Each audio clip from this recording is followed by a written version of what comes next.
Hello everyone, good morning. কেমন আছো তোমরা সবাই? আশা করছি খুব ভালো আছো। তো দেখো, অনেকগুলো কই মাছ এনেছিলাম, সব কই মাছগুলোকে কেটে নিলাম। Hello everyone, good morning. কেমন আছো তোমরা সবাই? আশা করছি খুব ভালো আছো। সঙ্গীতাস লাইফে তোমাদের সবাইকে জানাচ্ছি আরও একবার ওয়েলকাম। তো আমি এখন রান্না করব।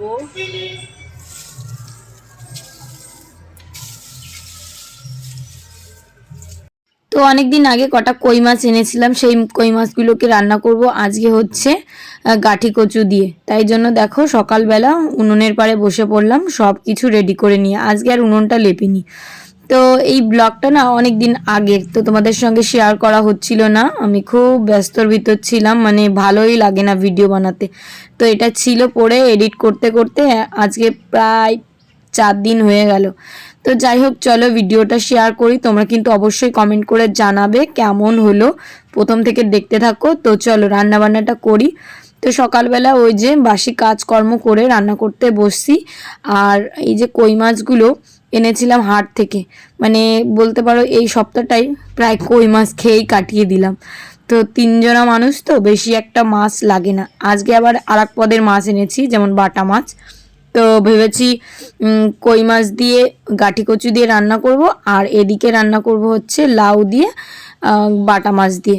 তো এই যে দেখো আমার রান্নাবান্না কমপ্লিট হয়ে গেছে। আর জ্যান্ত মাছের তরকারি খেতে কিন্তু খুব ভালো লাগে। তো দুটো তরকারি হয়ে গেল, খাওয়া দাওয়া করে এখন ঘরে চলে এসেছি। ওই এখন তো ওয়েদারটা বেশ সুন্দর, তাই না? তাই জন্য রাত্রেবেলা কাঁথা লাগে। তো তাই জন্য 3টে কাঁথাই লেগেছে, মেয়ের একটা, ওর বাবার একটা, আমার একটা। তো বিছানাটা এখন তুলে নিচ্ছি। সকালবেলা ওই রান্নার কাজে যখন চলে যাই না ঘর থেকে, চা বানিয়ে ওই বাড়ি কাজকর্ম করতে করতে না আমার এই বিছানাটা তোলা হয় না। মাঝে মধ্যে তুলে যাই, কিন্তু 2-1 দিন আমার একটু লেট হয়ে যায়। যাই হোক, কোনো ব্যাপার না, আগে খাওয়া দাওয়ার পর্বটা সেরে নিই, তারপরে এসে ঘরদোর গোছাই। তো দেখো কিছু জামা কাপড় আর কি শুকিয়ে রেখেছিলাম, সেগুলো ভাঁজ করা হয়নি, চেয়ারের পরই পড়েছিল। তো আজকে সব কিছু একদম ক্লিন করে নেব, বেড টেড, তারপরে ওই আলমারির ভিতর সব জামা কাপড়গুলো ভাঁজ করে রেখে দিচ্ছি যার জায়গায় সেটা। আর আমার মেয়ে না খুব মানে অনেক কিছু জানে। ওর জামা কাপড়গুলো ওই র্যাকের ভিতর খাটের তলায় রাখতাম, আমাকে বললো মা ওগুলো কিন্তু খাটের তলায় জামা কাপড় রাখতে হয় না, তুমি এইভাবে একটা চেয়ারের পর রেখে দিও। তো মেয়ে আমাকে কত বুদ্ধি দিচ্ছে। তারপরে ভাবলাম থাক, তাই তো যখন বলেছে তাই করি। তো এই চেয়ারটার ভিতর রেখে দিলাম। আর চেয়ারটা বেশি একটা কাজে লাগে না, ওই জামা কাপড়ের জন্য। তো বিছানাটাকে ক্লিন করে নিলাম।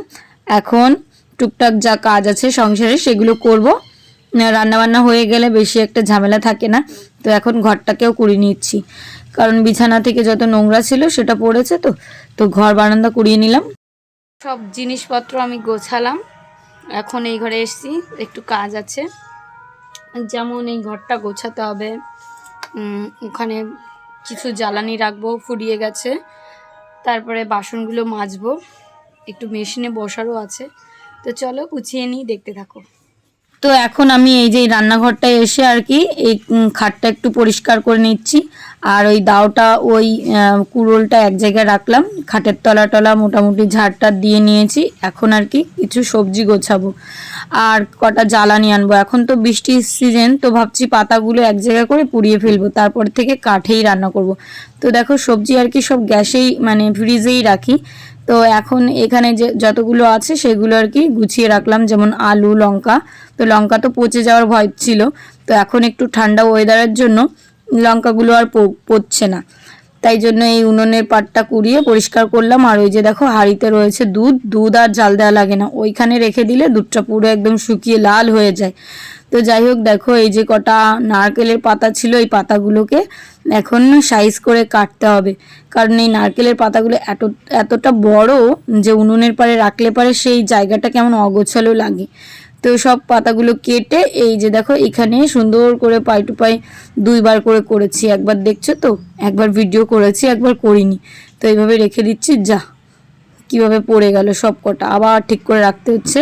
তো এই পাতাগুলো পোড়ানো হয়ে গেলে তারপরে কাঠগুলো পোড়াবো। আর এই যে দেখছো একটা বোঝা আছে, এগুলো কবে যে শেষ করব, আমার জ্বালানি সব উই পোকা ধরে যাচ্ছে। আর বাড়িতে তো প্রচুর গাছ, তাই জন্য প্রচুর পাতা পড়ে। পাতা দিয়ে রান্না করতে গেলে আর কাঠ লাগে না, কাঠগুলো হয়ে যায় নষ্ট। তো এখন থেকে ভাবছি যে একটুখানি কাঠেও রান্না করব, নাহলে কাঠগুলো কেটে কেটে নষ্টই হয়ে যায়। তো চলো আজকে একটু চিকেন পকোড়া বানাই। অনেক দিন আগে, সেই 4-5 দিন আগে একটু চিকেন এনেছিলাম, সেই চিকেনটা রয়ে গেছিলো, আর একটু কিনে এনেছি 50 টাকার। তো এখানে তার ভিতর দিয়ে দিলাম আদা রসুন বাটা, সঙ্গে দিলাম একটু ভিনিগার, আর এই যে কর্নফ্লাওয়ার এনেছি, ভিনিগারটা এখন দিয়ে মেখে নেব। তার ভিতর হলুদ নুন আর ডিম দিয়ে আর কি সুন্দর করে মাখবো। তো দেবো সঙ্গে চালের গুঁড়ো। তো এটাকে একটু ম্যারিনেট করে 5-7 মিনিট রেখে দিতে হবে। আর চালের গুঁড়োটাকে ভালো করে আমি আর কি মানে চেলে নিচ্ছি, নাহলে পোকা টোকা থাকতে পারে। তো এই যে দেখো চেলে নিলাম, আর এতটা লাগবে না যেহেতু, তাই ভাবলাম এই কৌটোটার ভিতর ভরে রাখি, ফ্রিজে রেখে দেবো। তো আর এই যে দেখো চালের গুঁড়োটা দিয়ে দিলাম, ওই আদা রসুন বাটা দিয়ে যে মাংসটা মেখে রেখেছিলাম, গোলমরিচ, তার ভিতর দিয়ে দেবো 2টো ডিম। তো যেহেতু অনেকটা, দেখো ডিমটা ভাটাতে গিয়ে কতটা ছিটে গেল, আমি ভাবতেও পারিনি যে এতটা ছিটবে। এখন সুন্দর করে মাখবো। এর ভিতর কর্নফ্লাওয়ার দেবো, চালের গুঁড়ো দেবো, আর সঙ্গে গোলমরিচ নুন হলুদ দিয়ে ভালো করে মেখে আরও 4-5 মিনিট রেখে দেবো। তাহলে কিন্তু পকোড়াগুলো খুব মচমচে হবে। তো বাজার থেকে মানে বিকালবেলায় আমি আর কি দোকান থেকে নিয়ে এসেছিলাম একটু তেল, মানে 250 মতো তেল এনেছিলাম। সাদা তেল তো আমরা খাই না, তো সাদা তেল ঘরে ছিল না, তো এই 1 কৌটা তেলই দিয়ে দিলাম, 1 বোতল। তো তেলটা এখন একটু হালকা গরম যখন হবে, তো পকোড়াগুলো দিয়ে দেবো। আর পকোড়াগুলো মোটামুটি ভালোই রেখেছি, মানে বড় বড়ই রেখেছি। তো এটাকে প্রায় 10 মিনিট ধরে আস্তে আস্তে জাল দিয়ে ভাজতে হবে। তো সন্ধ্যাবেলা ভাবছি যে একটু পকোড়ার সঙ্গে একটু দুধ চা করি, বিকাল টাইমটা একটু ভালোই কাটবে, যেহেতু সকালবেলা একটু হালকা পাতলা রান্না করেছি, বেশি একটা মশলাপাতি করিনি। তো এই যে দেখো পকোড়াগুলো সুন্দর করে কাটা চামচ দিয়ে উল্টে পাল্টে ভেজে নিচ্ছি। তো এই যে আমার ভাজা মোটামুটি কমপ্লিট হলেই তোমাদের সঙ্গে দেখাচ্ছি। আর আজকে না একটু বৃষ্টি বৃষ্টি ওয়েদার, মানে বাইরে বাতাস হচ্ছে, আর প্রায় কারেন্ট চলে যাচ্ছে। কি আর করব, দেখি কি করা যায়। আর এদিকে দেখো আমার পকোড়া কিন্তু খুব সুন্দর একদম ক্রিস্পি ভাজা হয়ে গেছে, ভিতরটা একদম সফট আছে। অনেকটা টাইম ধরে উল্টে পাল্টে ভেজে নিলাম, তোমরা আওয়াজ শুনেই বুঝতে পারছো কতটা ক্রিস্পি হয়েছে। তো এরকম করে 3 খোলা মতো হবে। তো কড়াইতে যেহেতু অল্প তেল আছে, তাই জন্য আমাকে একটু ধীরে সুস্থে আস্তে আস্তেই করতে হবে। তো বন্ধুরা, বৃষ্টি বৃষ্টির দিনে এরকম সুন্দর একটা ওয়েদারে পকোড়ার মতো টেস্ট নেবো না, এরকম কোনো দিনও হয় বলো? তো অনেক দিন থেকে ভাবছিলাম করবো, এই যে জীবনে ফার্স্ট টাইম পকোড়া বানাচ্ছি। আর এই যে দেখো এখন সসটাকে একবারে 4টে মুখ কেটে নিয়েছি। তার ভিতর আমি সসগুলো কেটে গুছিয়ে নিচ্ছি। আর এই দেখো আমি স্যালাডটা বানিয়ে নিয়েছি। এখানে আরেকটা বাটিতে থাকবে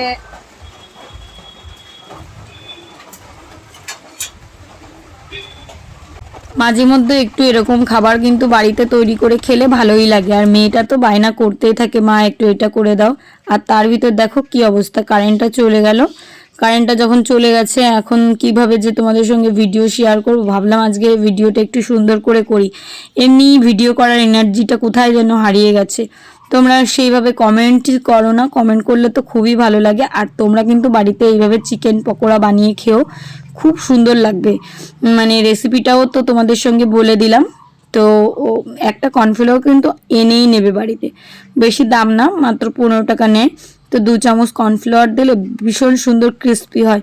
তো এই যে দেখো দেখতেই পাচ্ছ কি সুন্দর একদম আওয়াজ হচ্ছে, দারুণ হয়েছিল। তো চলো আমি সব পকোড়াগুলো ভেজে নিই। আর বাইরে কিন্তু এখন কিন্তু বৃষ্টি হচ্ছে, আর হচ্ছে কারেন্টও নেই। তো যাই হোক, কিছু করার নেই, কারেন্ট যখন নেই কিছু করতেও পারবো না। এইভাবেই পকোড়াটা ভেজে নিই উল্টে পাল্টে। তো হাফটা আমি তুলে রেখেছিলাম, আর এই যে দেখো অর্ধেক ভেজে হাফটা এবারে একবারে সব কিছু এক তেলের ভিতর দিয়ে লাস্ট ভেজে গরম করে নেব, তাহলে আরও ক্রিস্পি হবে, মানে 2 বার করে ভাজা হবে প্রায়। তো এই যে দুধ চাও বানিয়ে নিয়েছি, ওদিকটাই হচ্ছে। আর এই যে পকোড়াগুলো আমার সব কিন্তু হয়ে গেছে, এখন শুধু প্লেটিং করে ওই দোকানে নিয়ে যাব। তো এই যে দেখো এই কটা মতো হয়েছে, বেশি একটা করিনি, তবুও যা হয়েছে আমাদের সবার চলে যাবে। তো এখান থেকে আমি আমার শ্বশুর শাশুড়িকে দেব, তারপরে আমার বর তো খাবে, আমরা 3 জনই আর কি খাবো। তো মেয়েটা নাকি ওর ঠাম্মির কাছে দুধ চা খেয়ে নিয়েছে, আমি তো জানি না। তো গরুর দুধ দিয়েই চাটা বানিয়েছি, যেহেতু পকোড়া খাবো রাত্রেবেলা আবার দুধ খাবো, তাই ভাবলাম একটু দুধ চা বানিয়ে নিই। পকোড়ার সঙ্গে দুধ চা খেতে কিন্তু দারুণ লাগবে। তো আজকের সন্ধ্যাবেলাটা বেশ স্পেশালভাবে কাটালাম বলতে পারো। খাওয়া দাওয়া না হলে তো স্পেশাল জিনিসটা হয় না। তো সব কিছু এখন এটার ভিতর নিয়ে যাই, ঘরে গিয়ে কি গুছিয়ে নেব। তো এইখানে নিয়ে নিলাম বাটিতে করে আর কি বলে টমেটো সস, তারপরে কাসুন্দি। তো দেখো আমি ক্যামেরা অফ না করেই চলে গেছি ওই ঘরে। তো এই ঘরে আর দেখো সব কিছু ধরে এনেছি, এখন নিয়ে যাব দোকানে। তো শাশুড়ি মার জন্য এখন প্লেটিং করব। তো যেহেতু শাশুড়ি মা চা খেয়েছে, আমি মনে মনে ভেবেছিলাম যে আমার শাশুড়ি মাকে 1 কাপ চা দেব, কিন্তু ওনারা নাকি দুধ চা খেয়েছে, তাই জন্য দিলাম না। আর আমার শ্বশুর মশাই নাকি পরে শুনছি মানে পকোড়াগুলো দেওয়া হয়ে যাওয়ার পরে বলছে যে আমার শ্বশুর মশাই নাকি পকোড়া খায় না। তো যাই হোক, আমার শাশুড়ি মাই সব পকোড়াগুলো খেয়ে নেবে। তো আমার সিঞ্জিডিকে বললাম যে যাও বাবা ঠাম্মিকে এটা দিয়ে আসো।